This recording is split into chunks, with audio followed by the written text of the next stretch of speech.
Good morning, everybody. Welcome to your Rangers Review morning briefing. It is Tuesday, the 6th of January. I'm Derek Clark, and I'm joined this morning by Jonny McFarlane. How goes it, Jonny? Yeah, good, mate. Good. Lots to talk about. Plenty to go over from the game and the game tonight, obviously, which is going to be a big one, a really, really big one. Huge. There's no point winning at the weekend if you're not going to win the games tonight, and of course on Sunday a double header against Aberdeen on the way.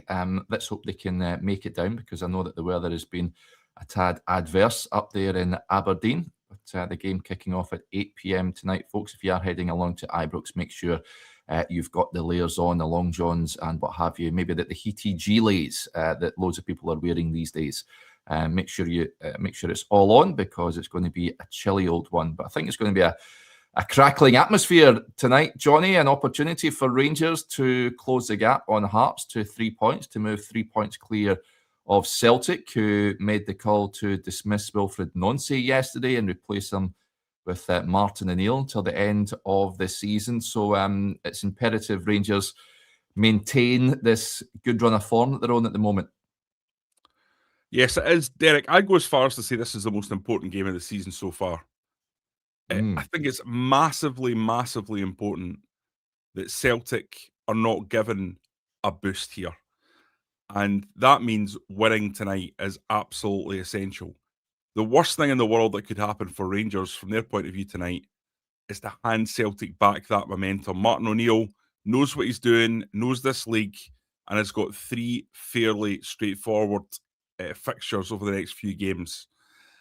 And I don't think Rangers can afford, if they're going to be in this title race, to be dropping points the way I think you could have when Wilfred Nonce was around. Celtic were always going to lose games with him at the helm.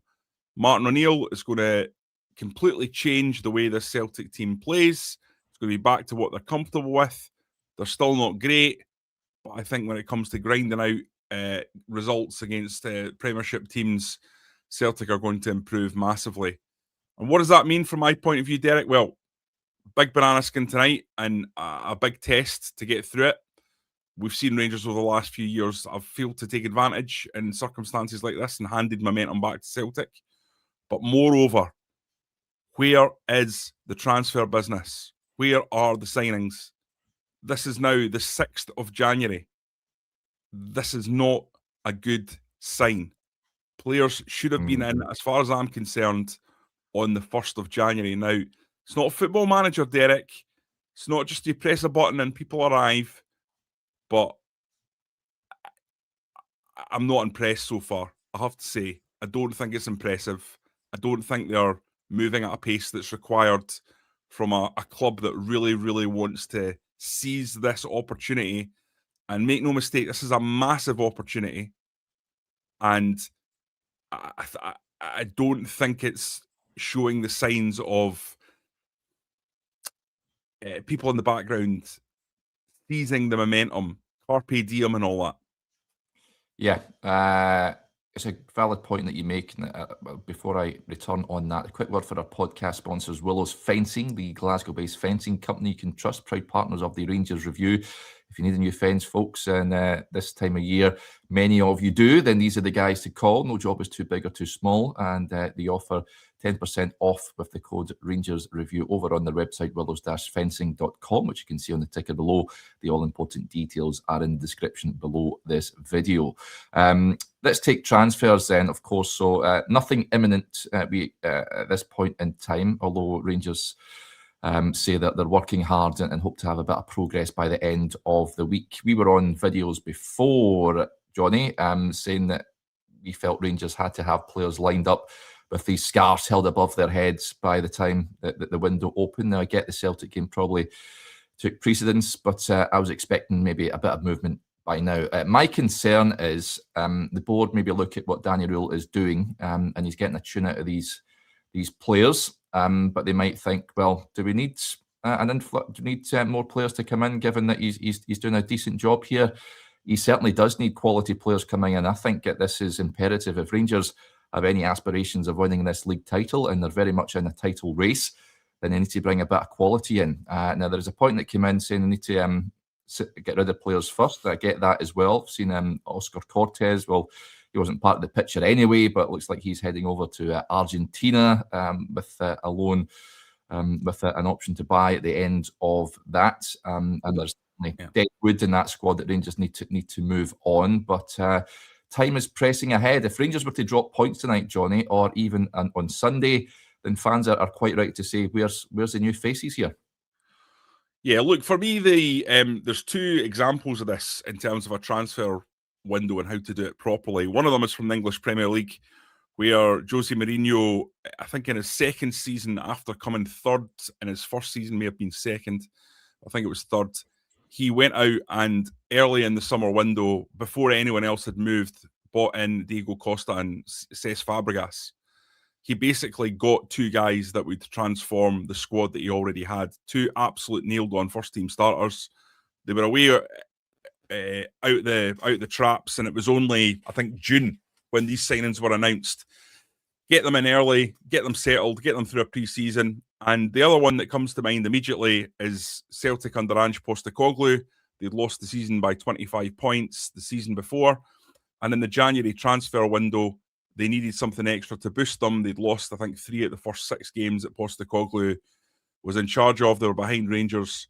And Postecoglou went out and on the 28th or 29th of December announced the signing of Maida, Hatate, and I think O'Reilly was also there. There was one that didn't work out. I think one of the Japanese players didn't work out. But O'Reilly, Hatate, and Maida, I'm pretty sure, certainly the 2 Japanese guys came in. I'm pretty sure O'Reilly was either very quick behind or in the announcement too. And so what you had was those players coming in on January 1st to get started. I felt like Rangers absolutely had to do that, had to follow that, to give Danny Rule the chance. I've defended Danny Rule consistently when things had a bit of a dip. And I would defend him again because I think a dip is inevitable if Rangers don't give him the help that he needs. He's working miracles with this squad, but he's also had a bit of luck. I'll say that again, Danny Rule's had a bit of luck in that Celtic were completely all over the place. They were collapsing, absolutely collapsing. 6 out of 8 games they've lost. That is inexplicable as well. It's not just Danny Rule doing good things. So I think what you're going to see is, you're going to see Celtic bounce back in a major way. I've already said it. But the Rangers board need to be aware of what's happened here, of the shift in the Teutonic plates, and that Danny Rule needs backed, and he needs backed forthwith. This is not something that can be left, because if it's left, then we know what's going to happen. Rangers are going to drop points, and they're going to slip behind, because the days of Celtic being a comedy act, they're gone. They're gone. That's it. It's the opportunity is gone. So Rangers have done well to get back equal with Celtic, but they need to kick on further from here, and they need to do it quickly if they want to have any chance in this league. That's the way this is. You've got to react to what your rivals do, and Rangers need to react quickly. Yep. Well, Celtic fans, you can see them, they're all rejoicing at the return of Martin O'Neill, and given that he got a tune out of that squad prior to Nonce coming in, you can only imagine that he'll probably do likewise. I mean, Nonce, to be in his defence, a lot, if you look at the XG of those matches, he should have won 6 from 8 as opposed to losing 6 from 8. Didn't have a striker. You'd imagine Celtic will look to strengthen in the window. Rangers have to make sure that they're on the ball with this, and don't allow the days to drift in the games to just pass by and take. It's taking chances, I think, with the title race. I think it's there for the Rangers to win it, but they need an injection of quality for me. So, Derek, can I just add one more thing? I don't want to make out that Martin O'Neill is some sort of unstoppable force here as well. No. You know, but the players will play. Celtic had brought in Ange Postecoglou. Yeah, I would not have been confident at all about Celtic's, about Rangers' title chances at that point. I think O'Neill, while he's good at grinding out and he will be able to tackle the rudiments of Scottish football, he is 73. And I also think that given the situation that's going on at Celtic, behind the scenes in the boards, between the fans and the board, I think if things are to slightly turn on the pitch, then it will almost be even more difficult, more challenging, because the ire will not be aimed at Martin O'Neill because of his messiah status amongst their support. It will be aimed even more at the board, which means this schism is going to continue. And the one thing that you can't have at a football club, you need alignment. You can't have discord, Derek. You need everyone together. The fans are so important to how the team performs on the pitch. You know, it's not just the players on their own. It's everything. It's symbiotic. So I don't think O'Neill's going to come in and wave a magic wand and make this Celtic squad better. And I'm not impressed by the names that are being linked with so far in terms of the transfer window. They've got a lot of work to do. But what I'm trying to emphasise and what I want to stress is the comedy act is done. You're not going to see Celtic losing 4 out the next 8, or certainly not 6 out the next, not even 4 out the next 8. So that's why it's very, very important that we're going to see some transfers in the next 3 or 4 days. I think they should have been in by now. I think they should have been in for this game. I don't think you can drop people in on January 1st and ask them to play in an Old Firm game. I don't think that's fair. Unless they're real top players. I remember Lorenzo Amoruso doing it, for example. Actually, Lorenzo had been out injured, hadn't he?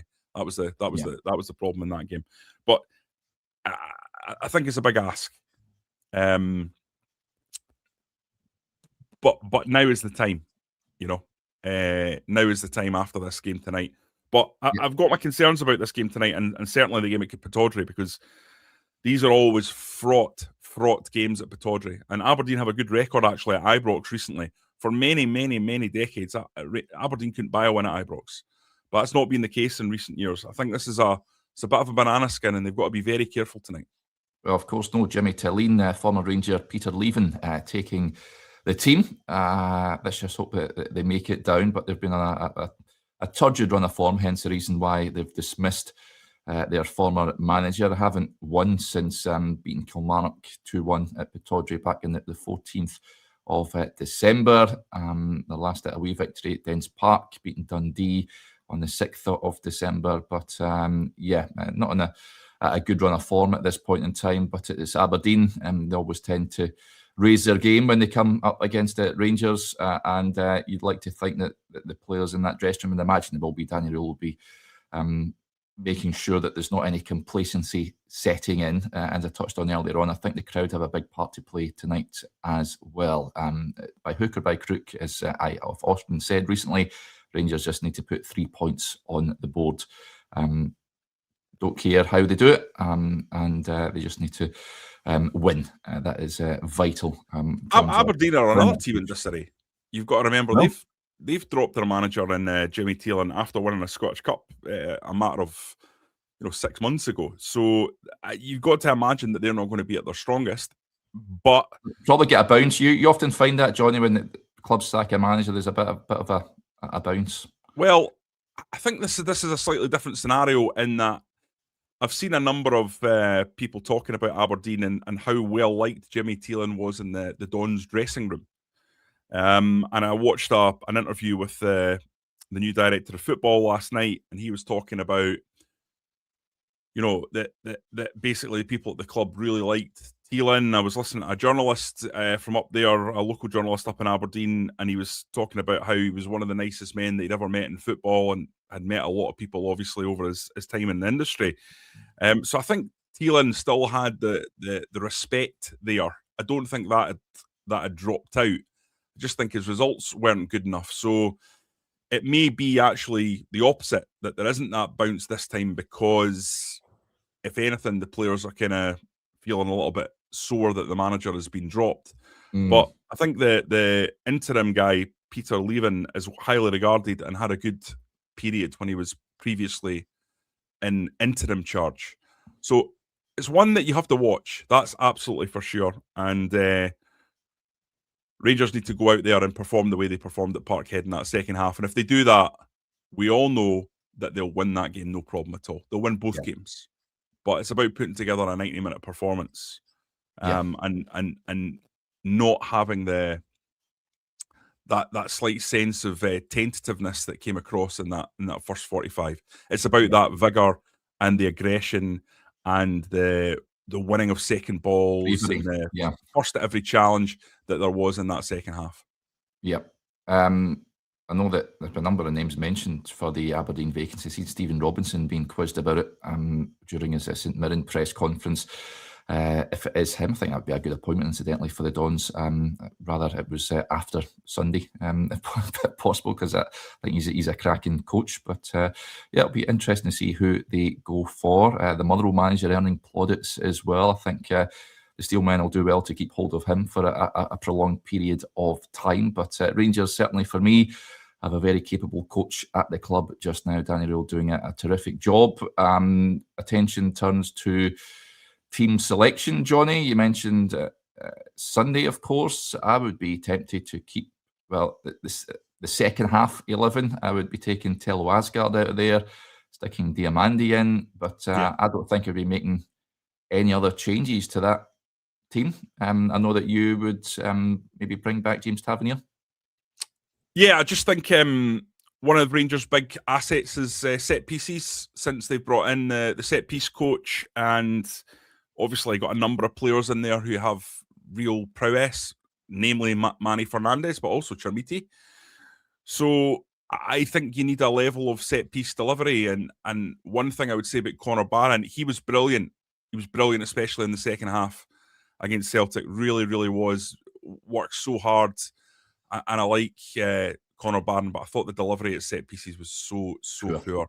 Yeah. He also needs to touch up on his shoot. They had a shot that he dragged. His shooting is really bad as well. He needs to work on his finesse.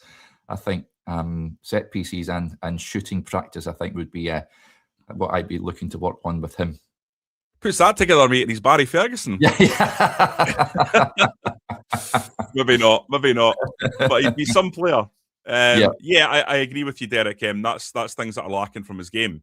Yeah. And if he had that, then absolutely certain. And I think I would go for a look. We all know Rangers play a back four if it's going up against one striker, or a back five if it's against two. But I think the problem is you don't really know how this new Aberdeen manager is going to attack Rangers. Is he going to go for the jugular? Is he going to try and sit back and low block it and hit on the break?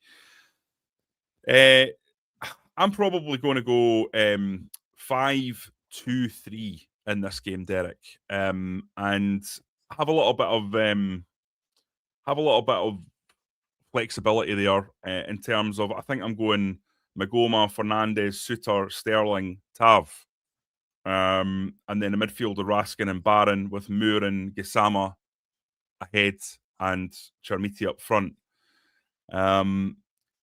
Just because I think Aberdeen might go for it. I've just got that feeling, just having listened to a bit about how they're talking ahead of the game. Might be completely wrong, but I think with that, you've got the option of pushing Suter into midfields, or even Tav into midfield if you need to. And it gives you that flexibility of changing once the game starts. I think if you go for...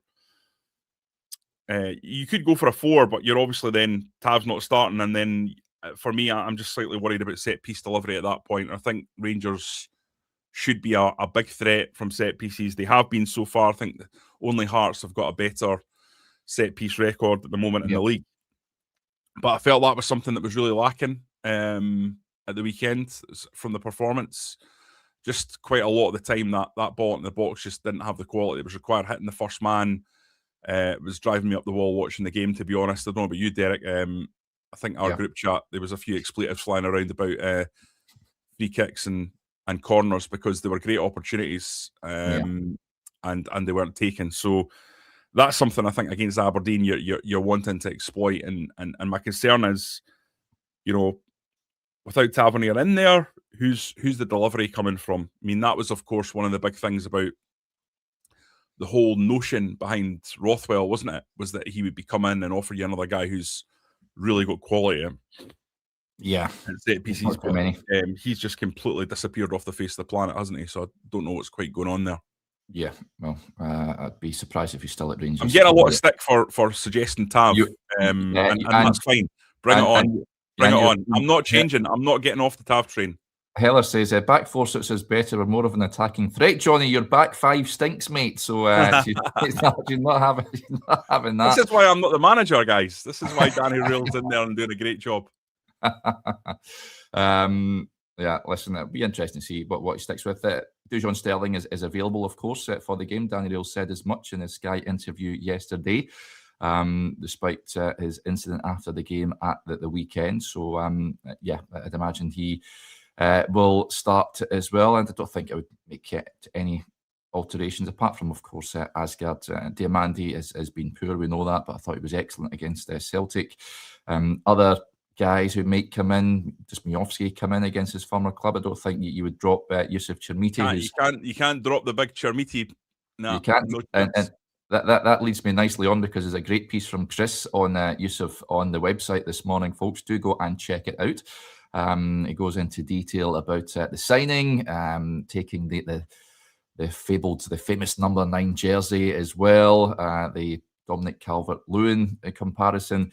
Very detailed stuff from Chris, so I'd urge you to go and check it out. The Cherminator is I like that. I need a nickname for him.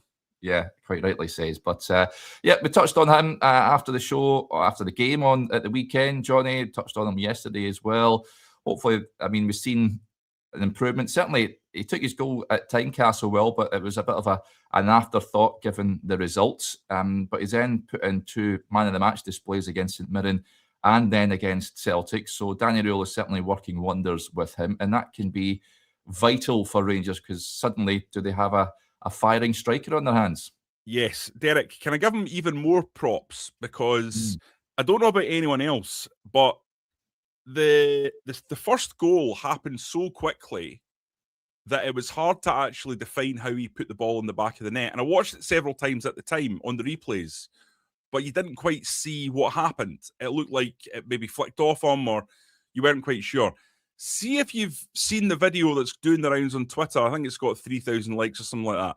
And it's slowed down frame by frame. You see that he's actually back-heeled it into the net. Yeah. It's an incredible bit of skill, not only to react so quickly, but to flick the ball the way he did. It's a really, really terrific goal, deceptively good. And he deserves massive credit, because when you see it in that freeze frame replay, if you see it slowed down, that's a top finish. Yeah. And then the second one, we all know, reminiscent of Daniel Kuzan in that storming performance where he was sent off at Parkhead in the 4-2 game back in 2007, 2008. Maybe later than that. 2008. I can't remember the exact date, but 2000. I can't remember now. Doesn't really matter, does it? We're old. We can't remember dates. 2008. It was after Manchester, because he went to Hull City shortly after. I'm sure. Right. I think that was his last game, maybe. It was. He was sold the next day, I think. But that's what I was reminiscent of: just the power, the pace, the drive. Yes, Trusty didn't defend it well. He should have come across. But if Trusty had come across, then Connor Barron, who made a terrific run, would have been free. And that's why Chermiti had the space, because Connor Barron sacrificed himself with a run that probably wasn't going to get picked out. But another really good finish, deft finish. Yes, Schmeichel nearly gets there, but they all count at the end of the day. It goes in the back of the net. And he deserves so much credit, because, Derek, we've all filleted him. Everyone's filleted him. No one's going to be able to stand on any Rangers platform, no journalist, no fan, I don't think, and say, I've always backed Chermiti since day one. I've been there at the vanguard of defending him. The only guy that can say that can truly stand and be taken seriously, is Kevin Thelwell, who, I mean, penny for his thoughts. If Chermiti goes on to be sold for 30 or 40 million, because as Andrew Kavanagh rightly pointed out, number 9s, especially big physical number 9s, do end up going for a lot of money. Then I think he'll be entitled to have his say on the whole thing. Yeah. It was nuts. Also enjoyed, but you don't really see at the time, but a video from the away section. They'd done a bit of showboating. It was a sort of Ronaldinho-esque, when he flicked the ball one way and then through the legs of Celtic. But I don't know if it was Tierney. It was certainly someone, which was very much enjoyable. He was a player that was enjoying himself at Parkhead, which would be forever known as the Chermiti game. We talked about Kuzan. It's pretty much known as the Kuzan game, that game, although, I mean, Rangers, Mendes scored a beauty that day. I think Miller scored a double, didn't he, if I'm not mistaken? Yeah, Was it the Miller scored a double, But this is when Chermiti certainly came alive, and let's hope we can continue in that vein tonight, because that can certainly help Rangers. I'm still of the impression that Rangers still need to bring in another striker.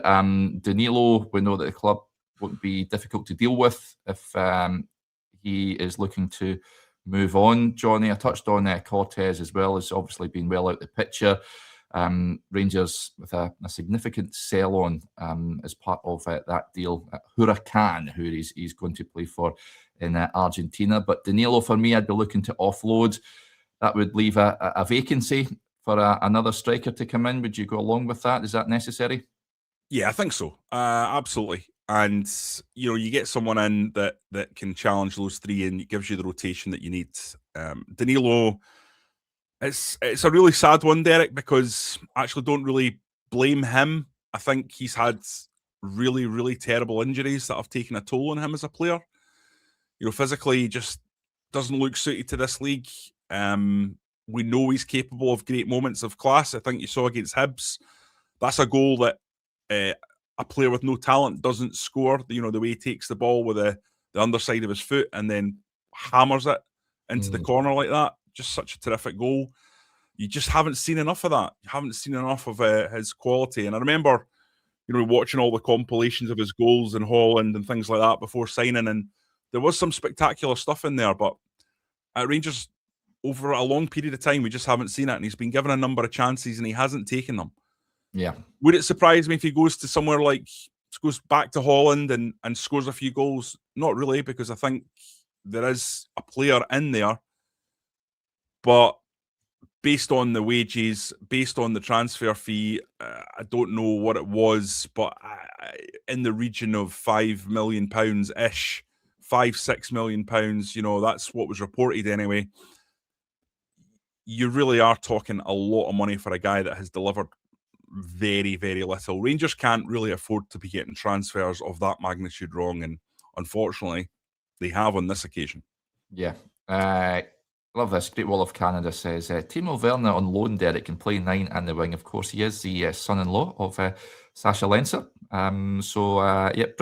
Bring him in is what I say. I've not been keeping track of how he's getting on, Timo Werner, but decent player. But there you go. A couple of points coming in before we wrap things up.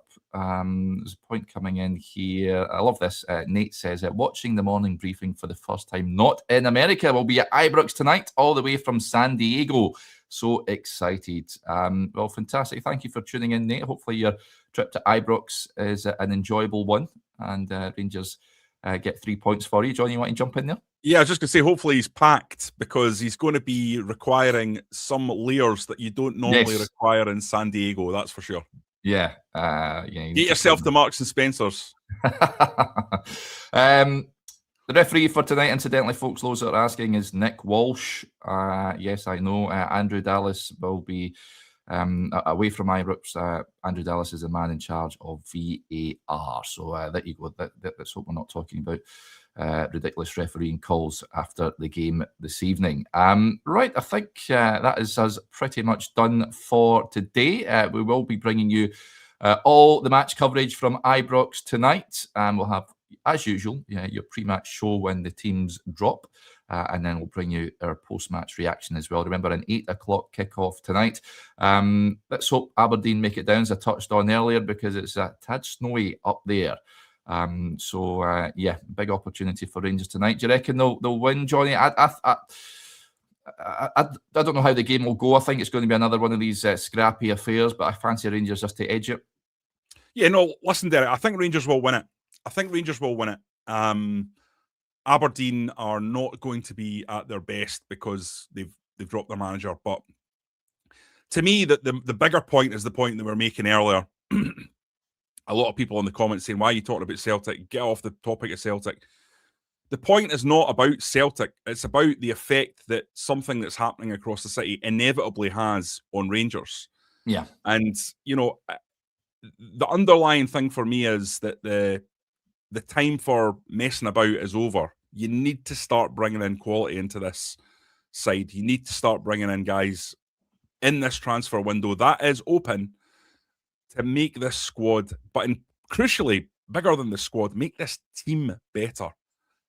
Rangers need players that are going to come in and make the team better, make the team more robust.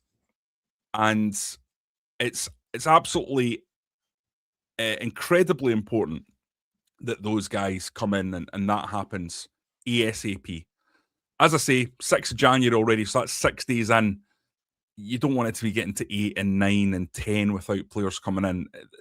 Danny Rule deserves the backing. He deserves he deserves the opportunity to go and make a name for himself and do something this year in this league, because this is a real opportunity for Rangers. And I'm not sure that there's been too many leagues over the last 5 years, Derek, that have been not as easy to win. That's probably the wrong. There's been as much of an opportunity to win as there has this year, and it's massively important that they seize that, because next year it might be a lot tougher. Well, Hearts and Celtic have both strengthened, of course. Seen actually a report yesterday that Burnley keeping tabs on Claudio Braga. So yeah, that shows you there's a bit doesn't surprise me. In him. Yep. So yeah, get a move on, Rangers. I said this on the show with Chris yesterday.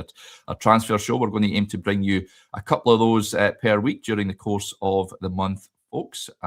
So Rangers. Get your skates on and get some new faces in the door. Right, that will do us there. Big thank you to you all for tuning into the show as ever. Remember, folks, if you're not a subscriber to the channel, hit that subscribe button. Hit the like button if you enjoyed today's show. It certainly helps us here at the channel. And, we'll speak to you a little later on. Bye for now.